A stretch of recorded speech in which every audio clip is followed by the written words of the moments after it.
Okay, so 1 second. So you I'm just tagged us waiting on on the other to Facebook get. already, Brother Joshua, so that we can share it? No, ma'am, it's gonna be on the People's Podcast page. You all get to share from it. It wouldn't let me tag your names from the business page. Gotcha. Okay, boom. Okay, perfect. And we are live. I want to thank everyone for tuning in to a very special edition of Off the Record on the People's Podcast this afternoon. We have three incredible panelists and guests that we look forward to hearing from, getting from some information as well as some inspiration from, and that is none other than Sister Tracy, Sister Maria, and Sister Nkasha. First of all, assalamu alaikum, family. Like Islam. Today we are dealing with a very serious subject that needs to be addressed, and we look forward to hearing from you all to give us some answers, of course, some information as well as some inspiration dealing with this subject.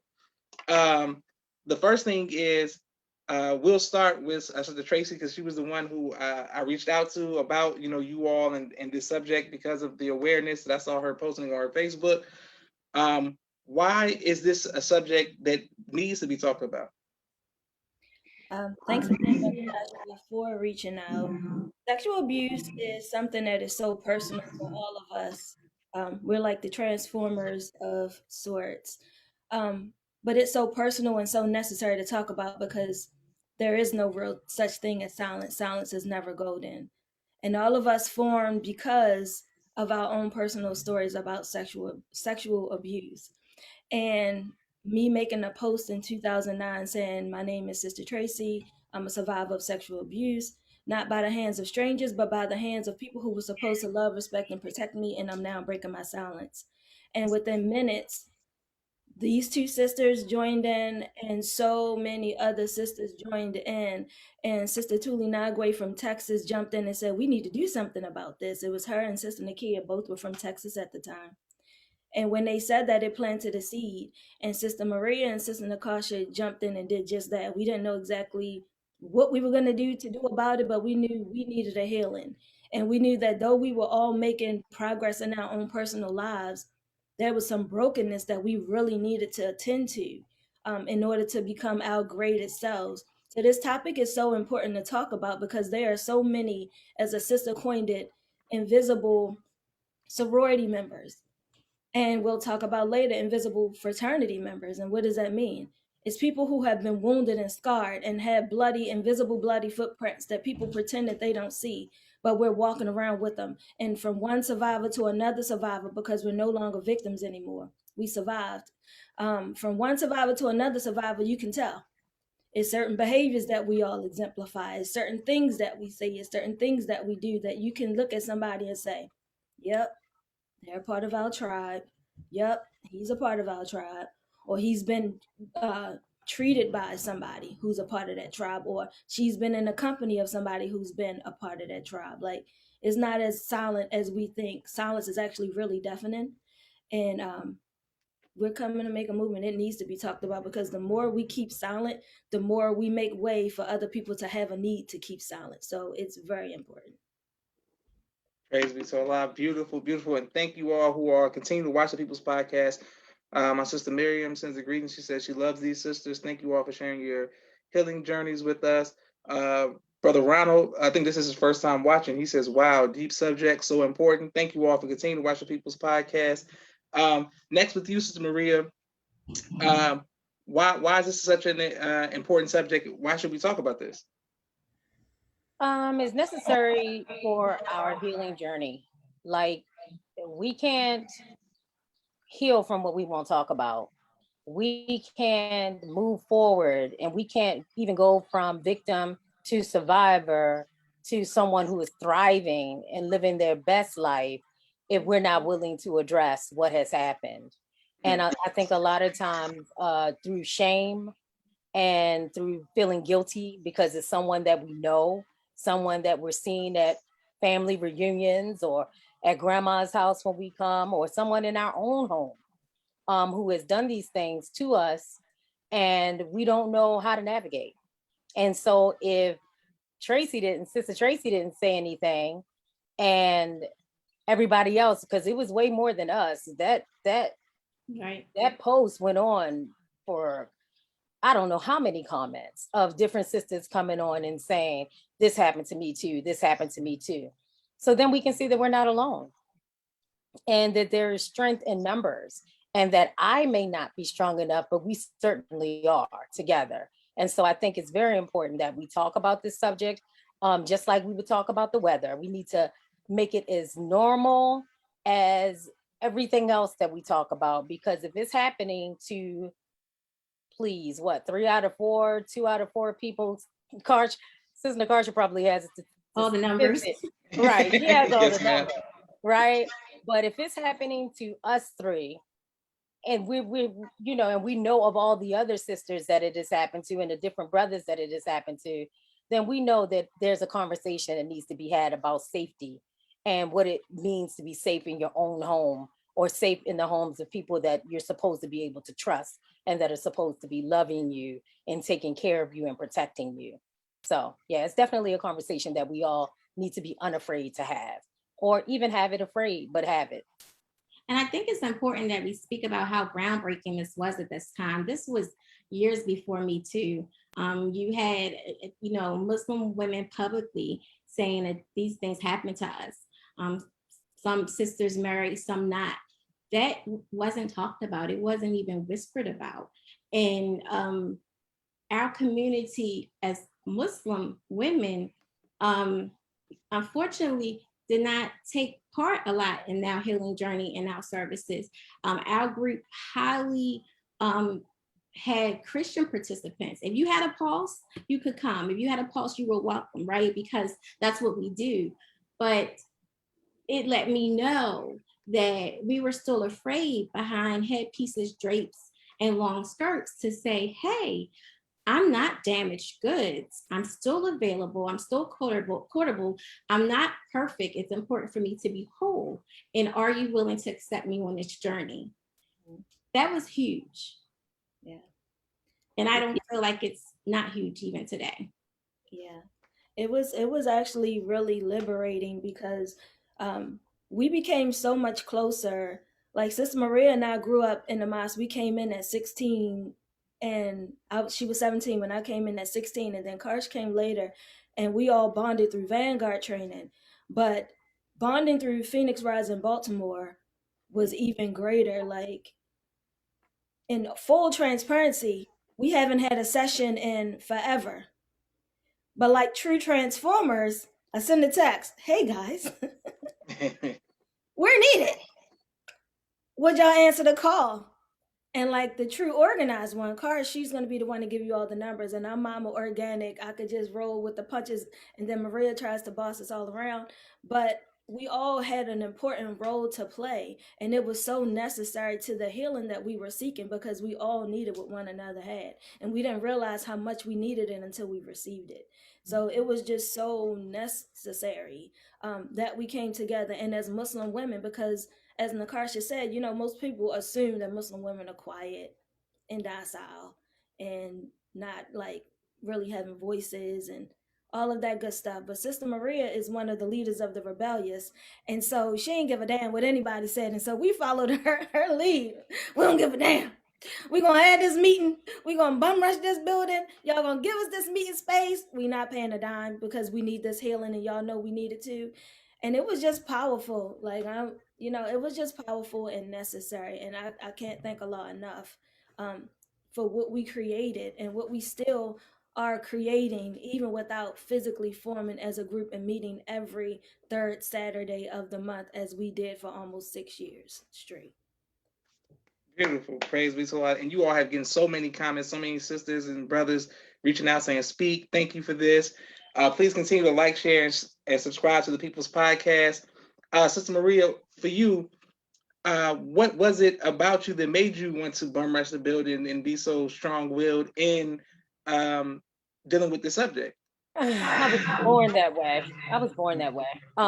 But I think it's strength, in numbers. We have saved each other so many times. Like, I would get bent out of whack, and Tracy would be like, get your whole life together. Nkasha would get bent out of whack. I'd be knocking on the door. Like, we have saved each other so many times because it is so needed. We could see the changes that we were making. We could see the growth that we were making, and it was no way we were going to stop, right? And so it's just like, okay, we need to figure out how we're going to do this, and we're going to figure out how we're going to help our community as we help ourselves. And so it was just on my heart, like we got to make it happen. We got to have I mean, and when you talk about pulling things together, because as Muslims, you know how we do. You'd be like, oh, we need to do that. Yeah, let's go build it overnight. Like, it's like, really, could we have gotten a little bit of notice? No, we don't need no notice. And so, of course, that sends Nkasha over the edge. She's like, listen, y'all need to get y'all life organized. I can't deal with this kind of foolishness. But it really leads to what Sister Tracy was saying, how we had the triple threat, like the trifecta. All of us were bringing something that the organization needed. All of us was bringing something that the community needed. And so for me, it was the bum rush to show, And so, and then when I didn't have that bum rush spirit, Nkasha did. So it was just like, we would kind of ebb and flow depending on where we were in our healing journey. Sometimes I was in the part where I wanted to fall back and go back into my shell because the pain was so, immense. And then Sis Nkasha, like, no, you can't do that. The silence is over, remember? So then she would pull me out. And so then she would be bum rushing. So I think that it just kind of flowed between us, all picking up on each other's different idiosyncrasies. And it worked for the community, right? So we'll go in a space, we'll speak at a conference, and a sister will come up to you and tell you her whole life story in 2 seconds. We all have something that different people are attracted to us, our energy, our comfort, and it made it a comfortable space. I have made lifelong connections from people that I've met because it was a peer support group, right? We weren't experts. We're saying, hey, we're going to heal together, right? We don't have formal mental health training. So I think it worked because it was something that participants could pull from each of us when they needed to. Even if I'm not your cup of tea, it's fine because Tracy's gonna give you that mama hug. We all have something. And so we were perfectly imperfect. And it was a blessed journey. Wonderful. Yes, ma'am. Well, speaking of that, I'll stay with you on this, Sister Nkasha, about healing. How were you able to heal and start the healing process, and how should other people begin to heal? The healing process isn't over for me. It's a continuum. I'm very transparent. I think communication, I know we use that word a lot, but I'm realizing that it's not important to be perfect because I'm not. It's important for me to be whole. I learned to honor my feelings, to speak what they are. Over the course of time, I learned to do that without hurting other people's feelings. Knowing the importance of boundaries. And it was hard. Like, every month we had topics that we would explore. And Valentine's Day, as a single woman, that would be so hard for me. And they'd be like, you have to present this one. I'm like, no, y'all been married 20 some years. Y'all do that. And it was like, no. So I had to really dig deep and go in the closet in that dark space and say, how do you create self-love? How do you create self-acceptance? How are you okay with knowing this is something that happened to me and this affects my life journey, but I need to deal with this in a productive way to live my best life and not hold on. I had to stand firm in things that were controversial that I believed in and still do and still support, which is some people believe you have to forgive to heal, to move forward. I don't feel that way. Have I forgiven some people that have done things to hurt me? Absolutely. Others not, and that's my personal choice. I'm going to stand 10 toes down. And so that's just my nature. So my way of my healing journey is not going to be what someone else's is. I'm going to say, be loving to yourself, be kind to yourself, realize that it has to happen. No one's going to do it for you, and it's going to be hard work. Yes, ma'am. I'm coming back to you, Sister Tracy, but I want to go back to Sister Maria. What are some ways that you begin your healing process, and what advice would you give to others who are starting the healing process as well? I think transparency is the order of the day, right? And what Karsh was saying is so important. Because yeah, we did throw her out there for those February workshops, and but she is better for it. I believe that. But I think that a part of the healing, especially if you're in a relationship, you have to have these conversations with your spouse about your healing journey. Because my husband thought I had lost all my mind. He didn't know, because so many things were coming up that you forget because you suppress so much just to live, just to be able to string sentences together, right? So you push a lot of stuff down and things start coming back to you the more you talk about it, and you start realizing things about yourself, and you go through changes. Yeah. And your loved ones go through changes with you, right? And so things may think we're all adults, right? And so you may shrink from the touch, where before you were good, you flying from the chandeliers, right? But now that you're going through the issues, you're like, yeah, we ain't doing that. Yeah, like, yeah, that's not gonna happen. And so then your significant others looking at you like, the hell it ain't, what, like, what's going on? And so then they have to go and seek help. And I think that was one of the best parts of my healing journey, is when my husband went and spoke with his godmother, and she explained to him, hey, this is what your wife is going through, because she'd been through it too. So she could tell him and counsel him and say, as a husband, this is what you should be doing. This is how you should be looking at it. You have to educate yourself on how to be there for someone who has survived sexual assault and sexual abuse. You can't push her. You can't cajole her. You can't make her feel guilty. You can't make her do anything. What you have to do is be that support that she needs, because you're a part of this healing journey now, because you signed on to it when you got that marriage license. So I think that was a major point. And as a person that is going through it, to kind of be aware of your family, and to see how they're part of this journey with you, and they don't know, they're learning just like you're learning. So I think educating yourself and educating your family and being open and transparent about your pain and transparent about whatever stage that you're going through in your healing journey really helps you, and it helps your family along the way. Mm-hmm. Beautiful. Thank you all for your great testimonies and transparency. So many people were showing you love in the comments. I can't wait to put this on YouTube. Sister Tracy, for you, ma'am, how have you been dealing with the healing process, and what advice would you give to others with healing? So as Sis Nkasha said, healing is a lifelong journey. Like you'll never, it's just like drug addicts or alcoholics. They never say that they're free of the addiction or whatever. It's healing is a lifelong thing. It's a continuous thing. Um, I just try to stay present. Like I'll talk about it with anybody. Like I'll talk about it with my clients. If I see something that seems a little fuzzy or shady or confusing, like I'm an open book. Like I talk about it with my children. I try not to get so paranoid with every little thing. And that was something that I really learned through Phoenix Rising in Baltimore. I'm a worrywart. And I don't think I'll ever not be a worrywart. But when you've survived sexual abuse, everybody is guilty until proven innocent.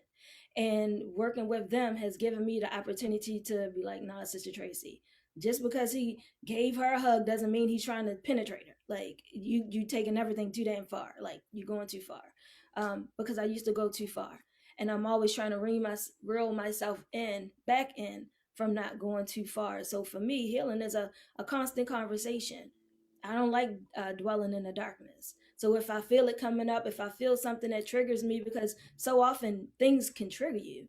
Yeah. You see little girls shaking their hind parts. You see men just looking. What the hell are you looking at? Mm-hmm. She don't look 30. She looks 10. Like anything, a song, a movie, like those kind of things trigger you and take you right back into yesteryear. So for me, how I continue to apply the medication is to continue to talk about it. The more you talk about it, the less of the sting it is. It has less of a sting. It doesn't make it go away. It's just like like Nkasha said, the forgiveness was something that we wrestled with for years. Like, do you forgive? Don't you forgive? Forgiveness doesn't mean forgetfulness. And a lot of people think that once you forgive somebody, that means you've forgotten what happened. No, you still remember. Exactly. Like healing is a personal choice. It's a personal journey, but you can't give people the power over you. And sometimes we get in a place of unforgiveness to the degree that we're hating somebody and they don't even know why the hell we hate them the way that they do, the way that we do. And we're ingesting all of that chemical imbalance that comes from hating somebody to the point and they just living their lives all on vacation, having Martinellis and wine and kayaking and living their best damn life. And we dying of cancers because we're harboring something that they've put out of their damn misery and out of their minds. That's why healing is necessary. It's not for them bastards. It's for us. Praise be to Allah. Beautiful, beautiful. Thank you all very much. My next question is for you, Sister Nkasha. The signs. How can people know the signs of if it's going on in our families or friends? What are some of the signs that we can see so that we can try to step in to assist if we see it happening to others? First of all, watch your boys. You know, our men are getting assaulted. So we have to be mindful to watch over our children, girl and boys, and the little behaviors. If your child cries every time you pull up to a door to drop them off, it's a problem. If they come back from visiting someone and they are oddly quiet, very guarded about their undergarments, it's the little things. But you know, listen to your children, have conversations with them, let them know. Sometimes, you know, for me, I wanted to share something with my mother when I had been abused by the foster children in our home. And I would go to ask, you know, to tell her, and she would answer me, what? And in that abrasive tone, it would just shut me down. And as an adult, you can say, hey, you need to push forward that conversation. They're talking about a 3, 4, 5-year-old child. So in the busyness of life, of homework, of work, of caring for our families, when, you know, take that time with your child to let them know that, hey, we can talk about anything. I don't care who it is. You know, we need to have these conversations so that they can feel free to share. And these little odd names for their anatomy, you know, people do what they do with their children. I'm not here to tell you how to raise your children, but if it's my child or my grandchild, if they need to talk to the neighbor, the fire, the police, the teacher, I want them to be able to say, someone touched my vagina, not someone petted my goldfish. Someone, they need to be able to vocalize what is going on with them so that they can get the help that they need, because they may not be always have access to you. Absolutely. So these little pet names for our physical body parts, I mean, I don't, you know, that's not do your thing, but empower our children. Empower them. Yes, ma'am. I didn't understand that until I, you know, became an adult. But my mother, she would, you know, make my stomach hurt from all of her graphic names in front of me and my sisters, and I was like, okay, enough of that shit. I don't want to hear about what's going on. But she asking us every sleepover, every time I go somewhere, every football coach, and I'm like, oh God, mama, please stop asking. You making it, but now I didn't understand. You know, I didn't understand until I got older, and I see the need for that. So thank you all. Can I chime in, Brother Joshua? Yes, ma'am. Because when Sister Nkasha was talking, it just made me think about a session that I had done. I was invited to speak at a church, and we were talking about sexual abuse. And the session was powerful. So many different people speaking. The majority of the people on the panel that were speaking were women. And it was a minister of music that day. And as he was closing out the music, we were asking the minister at the time asked if anybody wanted to come down and wanted to, I guess, like be prayed over if anything had ever happened to them. And the minister of music started walking down the aisle, face full of tears, like a big, strong guy, face full of tears. And I'm just, in my mind, I'm just assuming like, wow, maybe his daughter was violated, his wife was violated. And he asked if he could share a story. And he was reliving the trauma of him getting this brand new jacket that his mom had gotten him. He had this brand new jacket. His mom allowed him to go to the store. He was so excited he had this brand new jacket. On his way to the store, he was snatched into an abandoned building and was raped by a man in this crack house. And as he comes home, he never made it to the store. His mom is getting on him about where's the stuff that you went to the store for, and what the hell happened to your jacket. And he said he couldn't even tell her what happened to him because all she focused on was what the hell happened. I said, that's your brand new jacket. What the hell happened to your damn jacket? Get your ass up the steps. Like, what the hell were you doing? I sent you to the goddamn store. Like, that kind of thing. And it was from that time as a child to him breaking his silence in that church that he was talking about how he didn't want to lose his wife because he wouldn't allow his children to go to sleepovers. He wouldn't allow them to go to the store by themselves. He wouldn't allow them to get on the bus. He wouldn't allow them to do anything. Like if they needed to go somewhere, he was taking them. And he was so overbearing and overprotective. And in that moment, he finally broke his silence. And it was just so powerful to me and just sad to me because he was a strong man. Like you could tell he's lifting weights, like muscular strong. But how many men are swole because they're trying to suppress what had happened to them as children? Like how Sis Nkasha said, sexual abuse doesn't discriminate for gender. It doesn't discriminate for race. It doesn't discriminate for your socioeconomic background. It doesn't discriminate because of your niceness or your badness. Like sexual abuse happens to everybody. It's as deadly as coronavirus, if not more. Because with coronavirus, now they shooting up people with a so-called vaccine, and all of that crap. And in 2 years from now, we'll be at like, oh, we post-pandemic. Sexual abuse, you live with that till the day you die. And the people you love live with it too. So powerful point, Sis Nkasha. Excellent. Praise be to Allah. Thank you all for your testimony and these wonderful stories. Sis Maria, for you, ma'am, what are some of the signs that we should look for in family and friends? Just a lot of times, just sending your representatives, right? You're really not showing up as who you are. You're really showing up as what you think is acceptable or what you think people want to see versus who you truly are, because you really learn how to hide all your life. You really learn at a very young age victimization.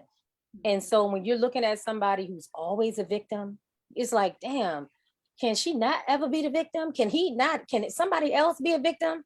It's because most likely they have been victimized during adolescence. They have been victimized during their formative years.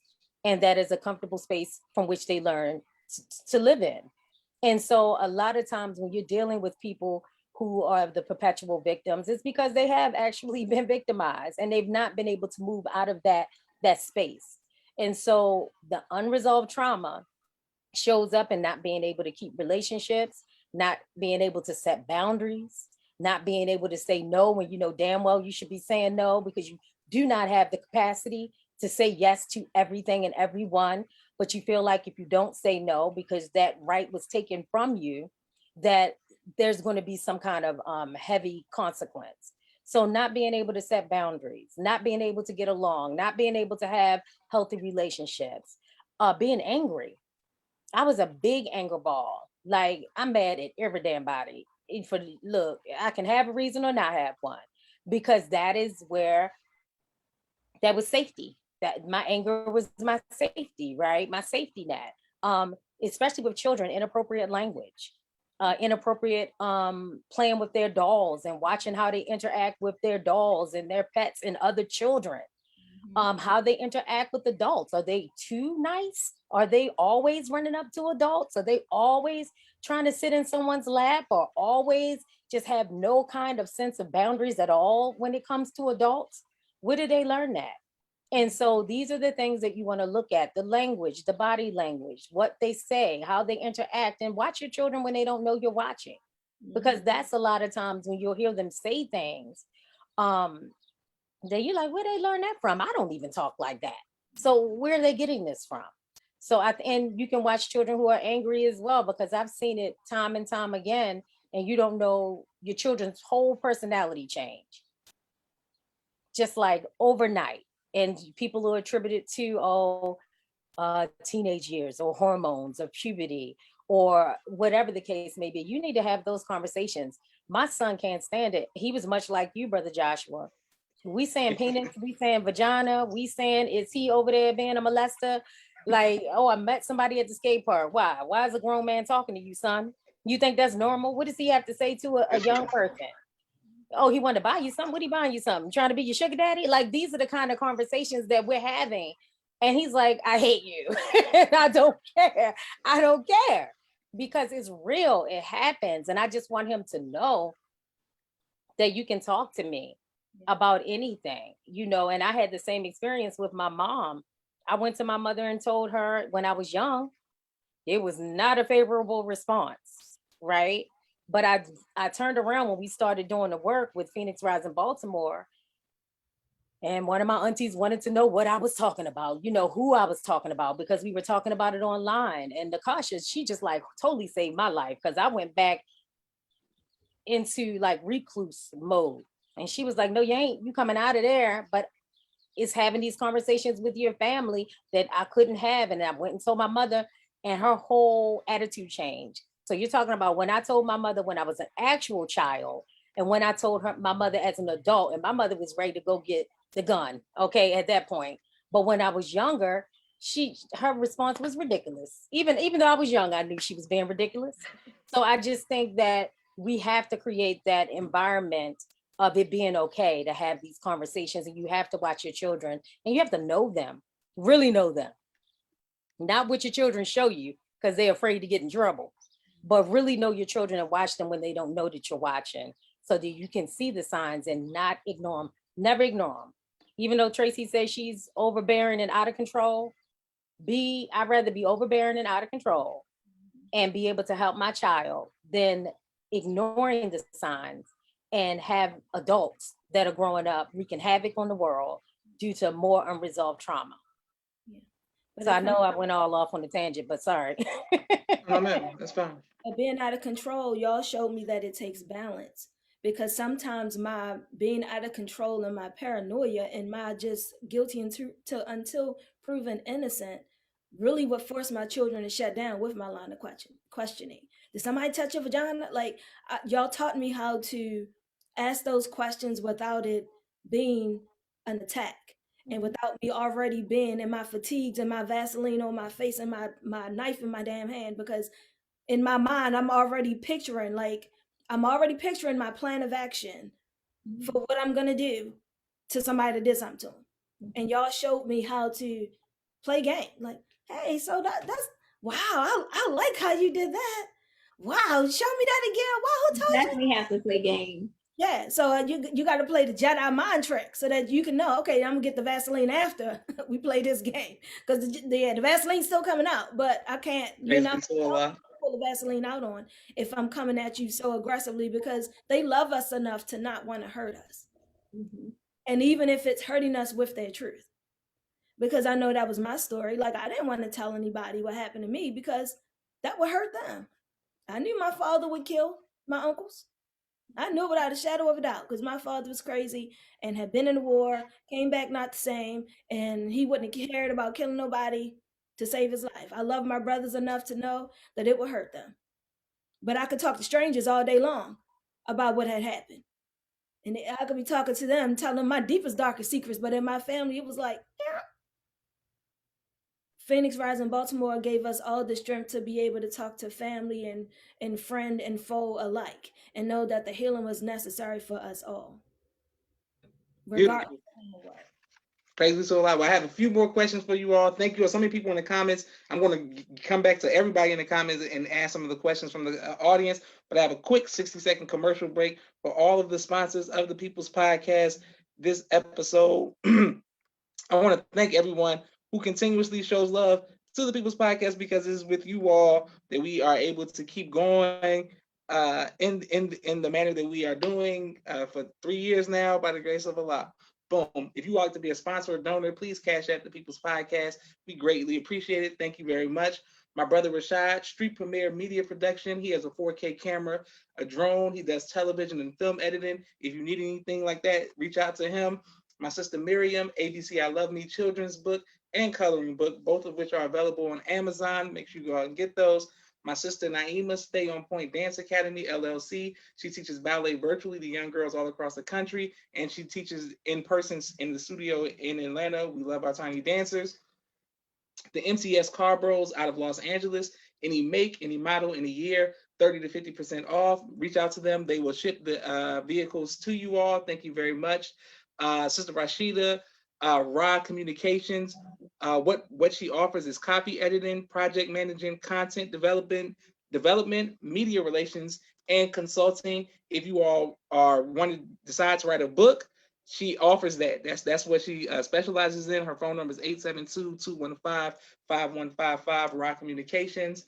Also, the Elevated Places where school out of Houston, Texas, where I am, what God says I am, out of Houston, Texas. They do a great job creating young gods, kings and queens down there.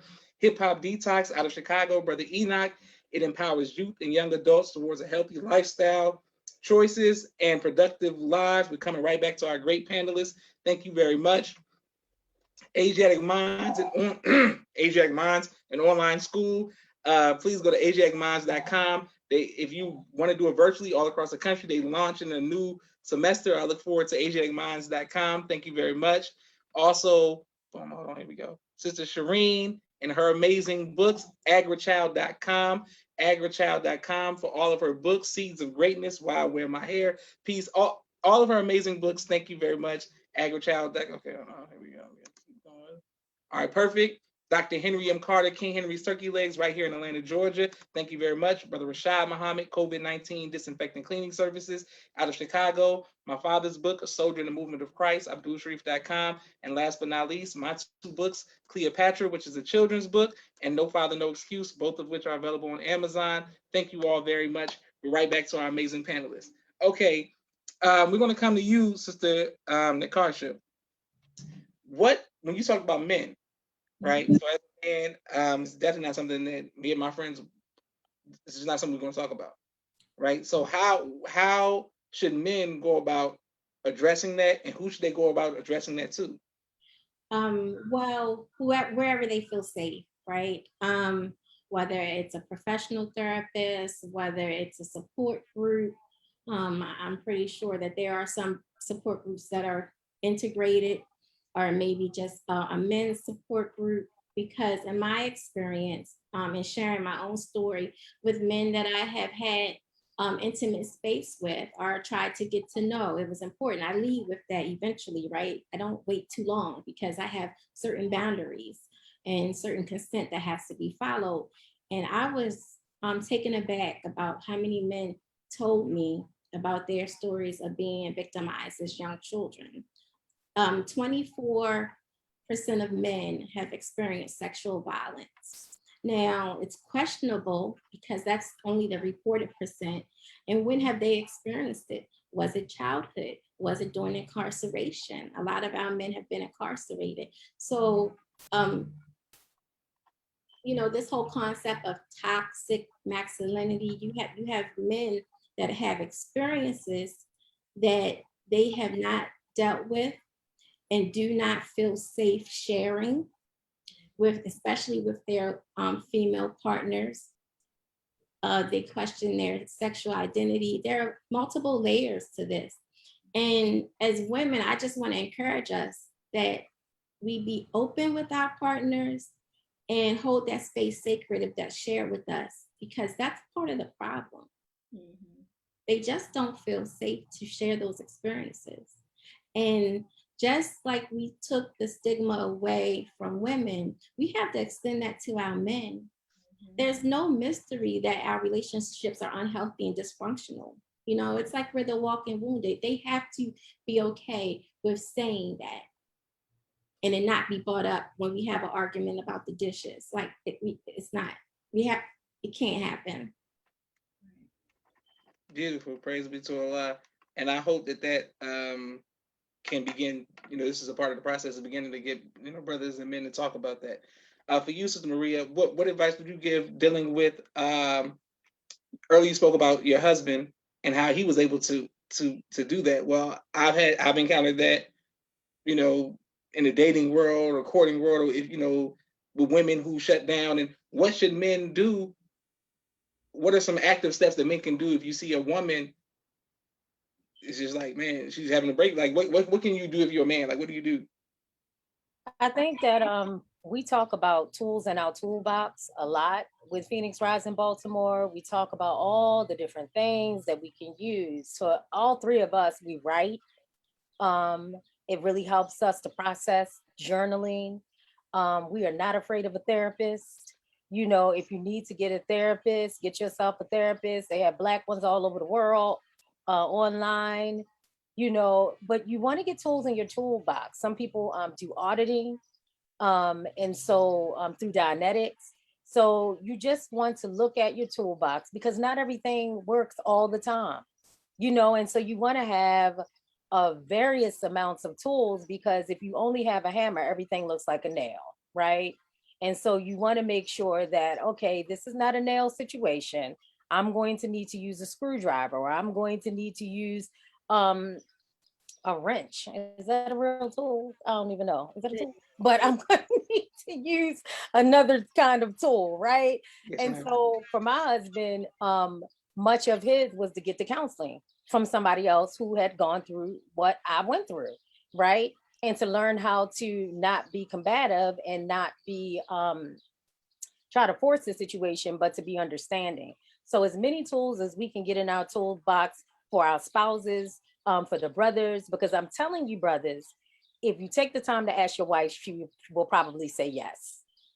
More often than not, if you are married to a Black woman in the United States of America, she or someone she knows has been a victim of sexual abuse or sexual assault, right? And so, what do we do about that? What do we do with that information? We don't, like Sister Nkasha was saying, we don't use it against one another, but we use it to help each other. And so, start journaling, get a therapist, go You to know, counseling together. a brother can just simply say, a husband or partner could just simply say, how can I support you? Right. And I think with just stating that and being sincere about that, because the support that I may need hormonally may not be the support that I need when I feel like I'm unsafe on the side of the road. It's not a blanket fix. Right. Every Right. situation is different. So how can I support you? You know what? I just need time alone. I just need to take a day to myself. Right. You know Yep. what? Could you help with the children tonight? Please. That's Please. all. Just that they can just start with, how can I support you? Yep. But they have to be willing. I think that's the number one thing. They have to be willing and be sincere about the support and know how to support and be okay with it looking different. It's like she said that, you know, it's not always going to look the same. I may need to go for a drive this week, or I may need for you to come give me a hug. I may need for you to just hold me, you know. So it just depends on where you are. And so that's why we have to have as many tools in our toolbox as we possibly can to support one another and to support ourselves. Yep. Thank you, Beautiful. Josh. Praise what's up. Thank you all. And Sister Tracy, with you dealing, with the group, have you all ever seen it with different religions outside of just Muslims and Christians? Is it a religious thing where only religious people, or do just the regular street people, regular college people, like, is everybody affected by it, Sister Tracy? We That's are. what I was saying earlier. Sexual abuse is a pandemic. It's global. The same way COVID hit everywhere, all at the same time. Sexual abuse is happening every day, every minute of every day, as prevalent as Fajr prayer is made every minute, every day of every hour around the world. Somebody is making Fajr and saying the Al Fatiha. I mean, not making Fajr, but saying the Al Fatiha, as effective and like frequent that is. That's how often someone is being violated. Every 68 seconds, someone is a victim of sexual assault. Every 9 minutes is a child. Yeah. And the statistics are just of those who report. So just imagine all the ones who don't report, because I didn't report mine to anybody but my grandmother, and her response was, let's pray about it, because my grandmother really believed in the power of prayer. But as I got older, like, my concept of prayer was the whole faith without works is dead. So if you touch my children, I'm going to pray that Allah gives me the strength to mutilate you to the point where everyone would know that you violated mine. Because I don't want you to die. I want you to live with the mutilation and the humiliation of what you did. But The numbers are just like, we have those statistics, but those statistics don't even paint the biggest picture. It's not like, oh, this happened in the mosque, this happened in the synagogue, this happened in the church. Like, it happens everywhere. And we tell our children to beware and be cautious of the boogeyman, but in all honesty, the boogeyman does not even exist. Most violators aren't people that we don't know. They're people that we know. They're people that we love. They're people that love us. They're people who 9 out of 10 times been violated, and it's just become a part of who they are. And so broken people break people. And that's why we started saying healing people have the potential and the power to heal people, because there's always a flip side to every coin. So if you're going to be a broken person breaking people, we're going to be healing people that's going to help heal people, one transparent moment at a time. Like, we don't care what you think, we don't care what you say. Why are you putting all your business out there? Because it's necessary. Because I'd rather put my business out there than to have my daughter having to put her business out there, or my granddaughter having to put her business out there, or my nieces and nephews having to put their business out there. And it becomes traumatic when we hear that somebody has business to need to put out there. Like, it sets you back to ground zero. Like, how did I miss that? I didn't even see that. I thought something, but I didn't dig deep enough. Like, no, dig. This is excavation season. And healing is an inside personal choice. And it's something that you do every single day. Like, you have to work on it. So communication is necessary. Like, we could pretend to everybody else, but we can't pretend to ourselves. We know when we've been hurt. And above all of that, Allah already knows. And people who have also been hurt, they know. Because we see the signs. We're not blind, we're not oblivious. Sometimes we just choose to not acknowledge it, because then that means we have to do work. And that whole saying of ignorance being bliss, it is. Because when you're blissful, that means you can ignore everything. But once you know a thing, your eyes are open and you can no longer be blind to the thing unless you choose to blind yourself to a thing. So we choose to not be blind. That was a personal choice that we made. We choose to not be blind, because it's happening, as Sis Nkasha said, every 68 seconds. It can be as something as small, which is never small, as touching, groping, fondling, snapping pictures of you, giving you inappropriate baths, throwing you up in the air to get a sensation, tickling you. Like, it's layers and levels to this. Like, inappropriateness, there's not just one blanket thing. It's not just, oh, she was raped and that was the end, goodbye. No, you touched me inappropriately. We have not explored the sexual assaults that happen on college campuses. A lot of our sisters were very young sisters from local colleges that came to group, and it took everything for them to come to group, and they came with their friends and their support systems. Military sexual assault is very big. Sexual assault in the prison system, it is like beyond, I don't even know if your mind can fathom the depths of it, because it is so ugly. Yeah. It is so ugly. I know for women of color, for African-American women, for every woman that reports, there are 15 that do not. Mm-hmm. That they are the numbers, they are the metrics. Yeah. But that's only a piece of sand on the beach. Mm. Do you know what I mean? Yeah. Which means it can go on and on and on and on. And until we become the people who sift through the bull crap that's on that beach, like, the beach will continue to be as sandy, and you'll continue to, you've been to the beach before and you think that you've shaken out all the sand, but then you get home and you got sand in your hair and sand in your flip-flops and sand in your shorts and sand in your everything. That's what sexual abuse is. That was a good analogy, Nkasha. It's those little pieces of sand. You think you got rid of it, but you didn't. It's everywhere. And it's hard to get erased. It's hard to wash out. So we have to keep talking about it. Not talking about it is not even an option at all, because it's affecting way too many. And if it didn't affect you directly, it affected somebody that you know and that you love, which means that it's also affecting you. Praise be to Allah. Thank you all. I just want to read some of the comments from the people who are watching.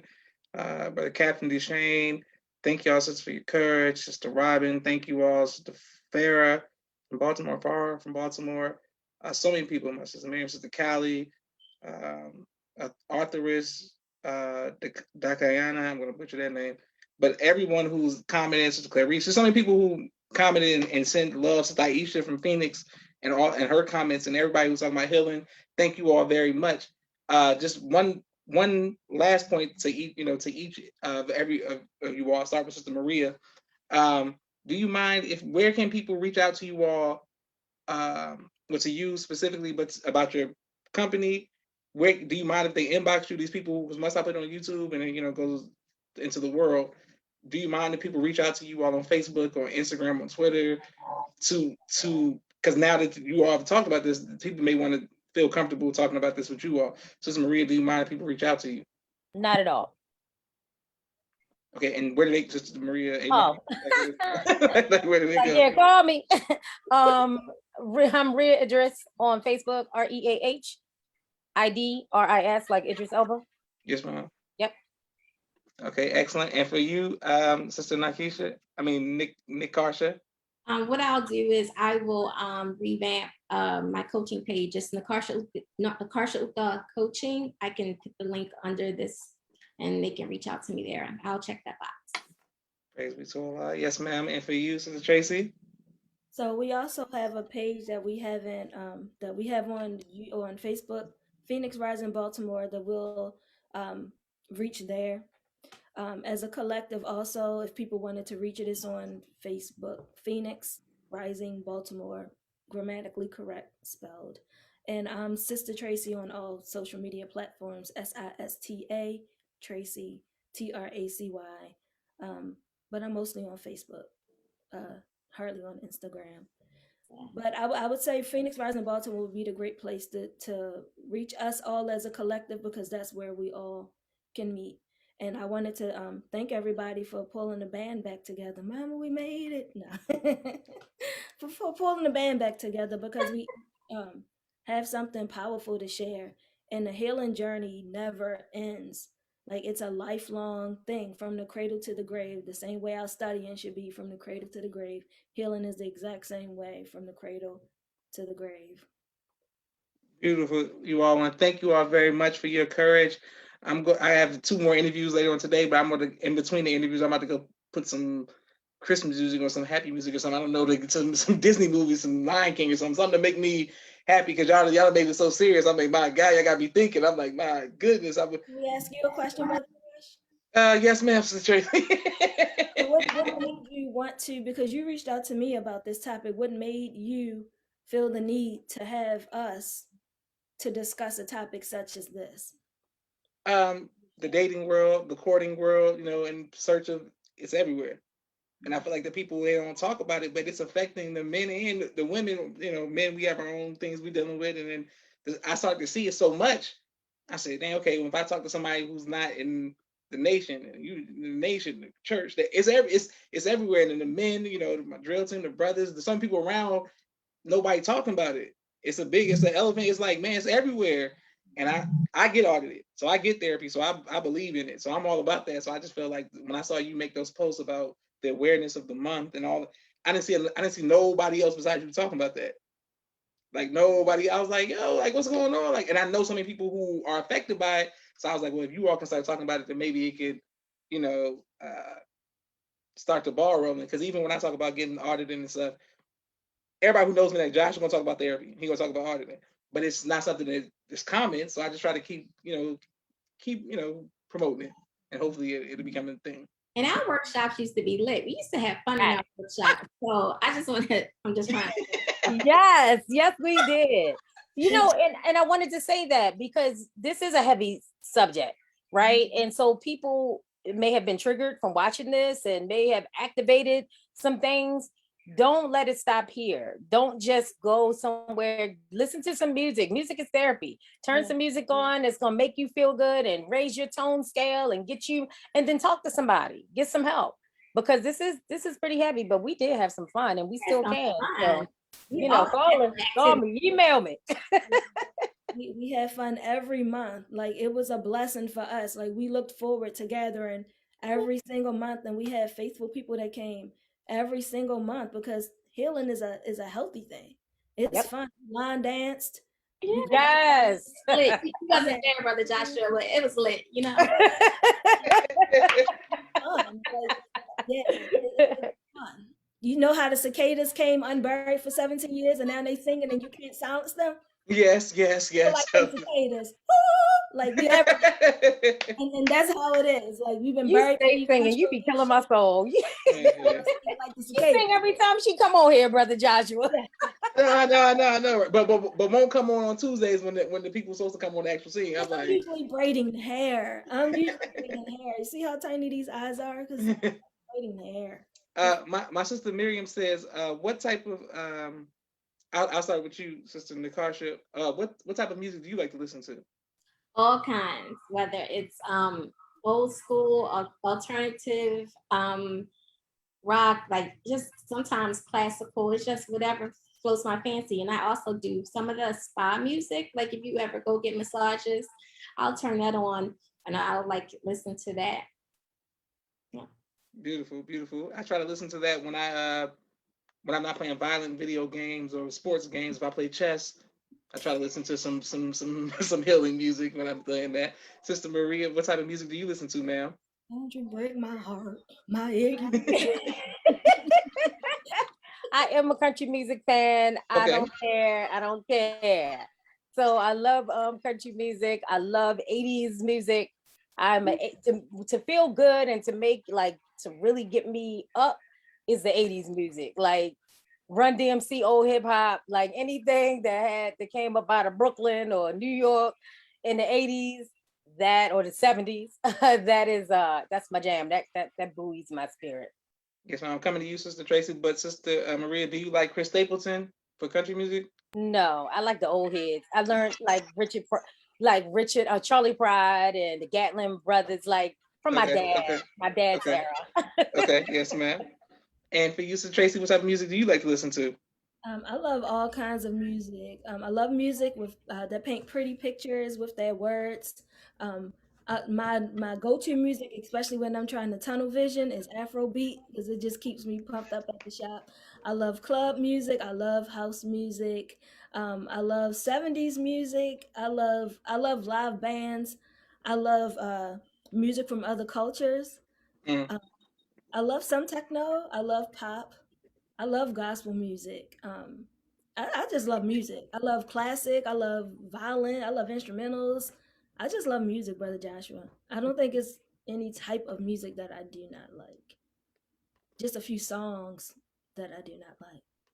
Yes, ma'am. Beautiful. Okay. Well, I want to thank you all for taking time out of you all's busy schedule to come on the People's Podcast to give us some information as well as inspiration. You all have done a great job. I can't wait to put this on YouTube. I pray a lot of people share it and it begins to start all of us with our healing process.